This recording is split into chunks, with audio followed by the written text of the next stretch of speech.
Barka da shigowa tashar Indian Hausa Recap. Danna subscribe da kuma alamar ƙararrawa. Domin samun sabbin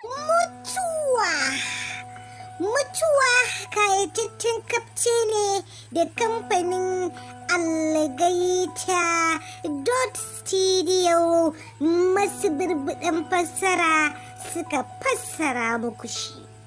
Mutuwa kayatattun labari ne akan wani gwarzon jarumi wanda yake rayuwa a matsayin mutuwa.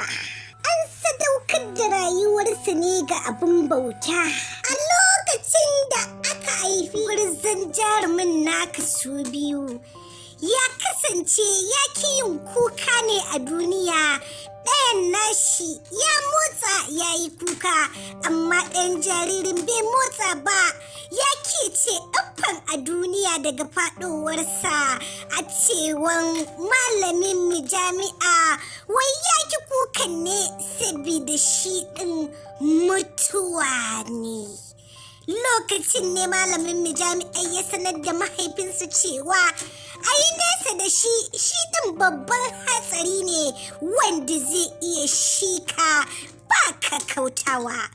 Zancen malamin mu jami'a ya zama daidai bayan tasowar shi mutuwa a cikin koko wajen abin bauta, sai dai ya kasance kwamuso mutanen da suka aikata miyagun laifi da saɓawa Allah ya yi hanzarin wajen kokarin sheke su bai kasa a gwiwa ba. Tabbas wannan kabce na kunshe da cakwakiyoyi fin wanda na furta a baya.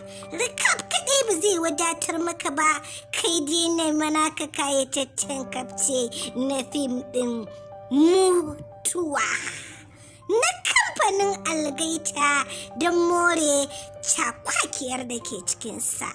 Kada ka manta, idan wannan shine zuwanka karo na farko zuwa wannan tasha tamu mai albarka mai suna Indian Hausa Recap TV, masoya don Allah ku danna mana subscribe da kuma alaman kararrawa don more fashin baki da ke cikinsa, ko kuma in ce recap na fina-finan Indian fassarar Hausa. Masoyi kulla halaka da wannan channel tamu mai albarka don sanar da kai abin kauna da zarar mun